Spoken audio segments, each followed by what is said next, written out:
Hello and welcome. This is going to be part two. What to do if you believe that your twin flame is with a dangerous karmic. And keep in mind, I've been talking so far as if this is a romantic partner, but karmics can be friends and family members and I would say work partners, but coworkers and things like that too. Now, what I was saying when the video got cut off is that when you start to look at it not so you want to kind of okay. I'm gonna kind of change this a little bit. So when if your twin flame is with a karmic in a romantic situationship, especially one where you are worried for their mental or physical or even financial health, you need to start looking at it like this is all contrast. This is all learning lessons. This is healing of old traumas. But it's not just for them, it's for you also and for the karmic. And 9 times out of 10, if you're a twin flame, and then anybody that you're having a karmic relationship with is likely a false flame for you, meaning that they are also a twin flame, they are just not your twin flame. And so it's very likely that your DM or DF has been paired with a false flame who is not their flame but is a twin flame and is likely also in a similar dynamic with your DM as you are to yours. So if you are in kind of a third party situation, whether you're the third party or they're the third party, it's likely that if they're with your DM or DF, that they also have somebody in their life who is playing your role for them and is the third party to their relationship that you are to your DM or DF's relationship. And they have been paired up, the karmic has been paired up with your twin so that they are karmics to each other and they are there to learn certain things. And depending on just how much darkness and shadow has been brought into their lives early on, both your twin and their let's say false flame, their karmic, and depending on how much they've been running from it and avoiding it, is really it adds to just how deep the work needs to go for them to release each other and be able to either move to another karmic, maybe a better one, not a better one, maybe a more healed one, or maybe one that teaches them a little bit more about love itself, or to come into union with you, which is another thing to keep in mind. Even if your twin flame stops being with the karmics who are not healthy for them, it doesn't mean they're going to come right back to you. And in fact, the more you are focused on them coming back to you and having your union, the less likely it's going to occur anytime soon. And but it's important to note though that you are in dynamic with those karmics too. And so as you start to look at your reflections of how are you reflecting the karmic, if you really feel that they're super bad and super dangerous and they're not, all humans have light and dark. I don't care what, what religious path or anything like that, or however they've been portrayed in history or in any of that stuff. Nobody is all good or all bad. Even deities are not all good or all bad. We all have dark and light, and in many spiritual paths, we are created in the image of our creators, and that would tell you everything right there, that our creators are neither all light or all dark either.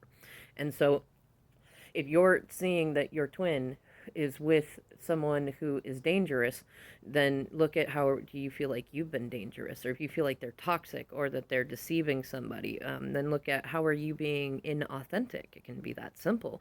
Are you being honest about the way that you feel? Are you trying to do little things to try to tempt your twin to come back to you when you know that they're in another relationship? Whether it's healthy or not is irregardless. If you're doing that, you are being deceptive and you are being disrespectful. Even if the relationship is not, even if your twin tells you that they hate the relationship that they're in, it's still not, it's about your morality. It's about your light.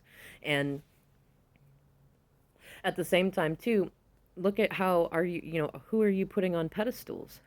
Are you putting yourself on a pedestal? Do you feel like you have to be light all the time and you're not allowed to have any shadows or darknesses or like a colorful array of your personality? And likewise, if your twin is paired up with somebody who is very toxic, it is very likely that your twin is also very toxic right now. And that is why they were paired up with them. And if you're just blaming their karmic for everything, you got some healing work to do. You need to look at the reflections, because they pulled in this karmic for a reason, and you likely contributed to it, not intentionally. They didn't do it either. They weren't like, I really want to be with a really dangerous, toxic karmic because that just sounds like fun. No, it's likely that they manifested it through fear. Fear and joy are two of the most powerful manifesting energies of our emotional range that we can have. And most of us manifest through fear until we reach the level of recognizing that we do that. And we start to manifest more through joy than we manifest through fear.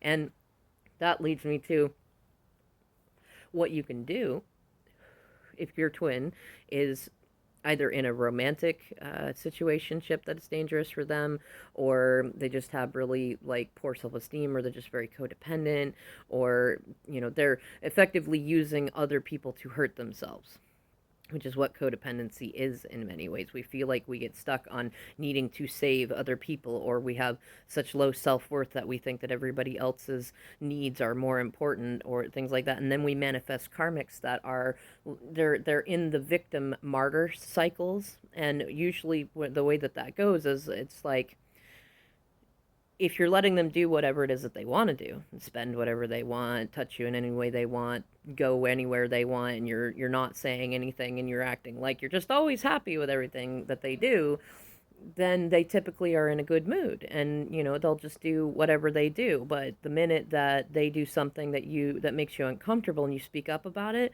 then typically they will argue with you, and then they will, if you say no, that's still not fair, you're violating my consent, or you didn't ask me, or you took that, or anything like that.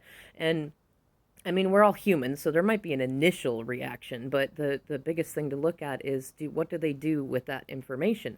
Do they immediately go into like a victim cycle, like, oh, I have chronic pain, or I have neurodivergence, which could be like ADHD or autism, or it could even be like brain damage of certain sorts, or things like that, or I had a terrible childhood, or I didn't have a mother or father, or I'm just so screwed up. And they go into that victim place of like, don't hold me accountable, I'm a victim. And usually you give into that and you feel bad, like, yeah, you're right, you're a victim, I'm going to be empathetic, I shouldn't be so hard on you, I'm not perfect either. And then, but that gets old too, and you're like, dude, or woman, like, you can't live in that place. Like, and I can't live with you if you're being this way, whether you're a victim or not, whether you have challenges or not. Like, you got to change that. And then they'll go into the martyr side, which is like, well, just blame me for everything. I give up. I'll just do whatever you want, or something like that. And then when that gets old, because then your first thing is, no, no, don't do that, I do stuff too, and you kind of gaslight yourself in that. But then even that starts to get really, really old, and then they typically get into being very aggressive. Like, you're not listening to the victim stuff, you're not accepting their story of that.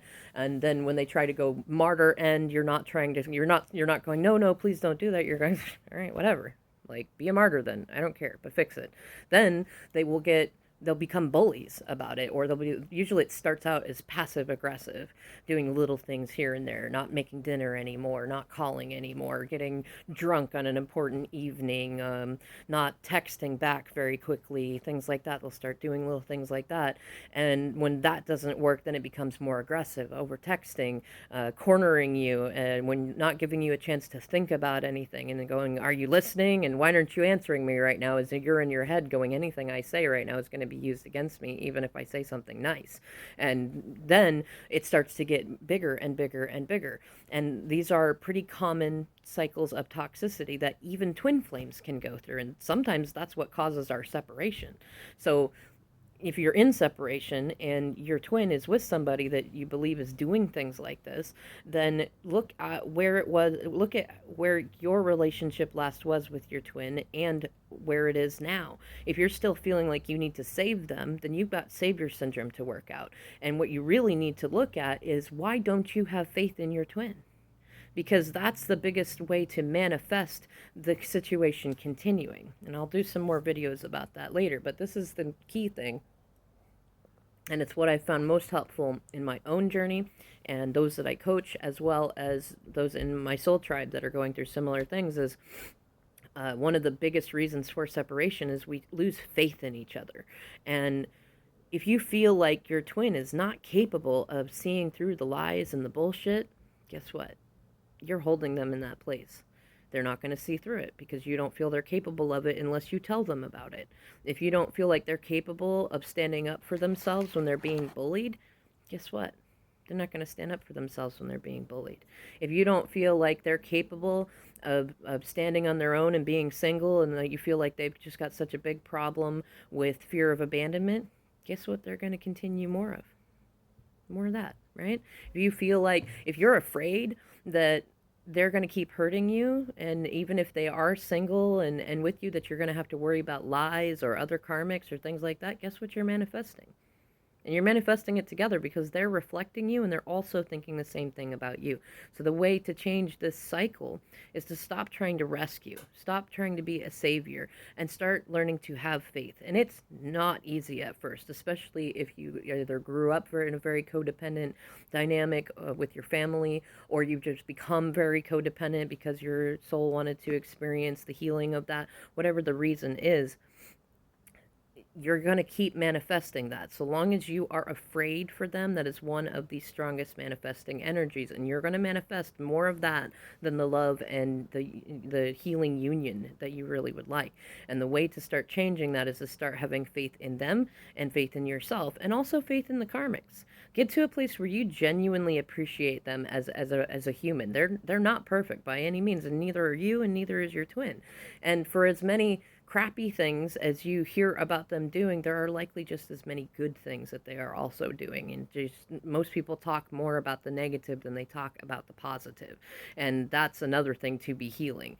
But get to a point to where you recognize that we are all pieces of the puzzle. We are all necessary. We are all needed. We are all worthy of respect and admiration.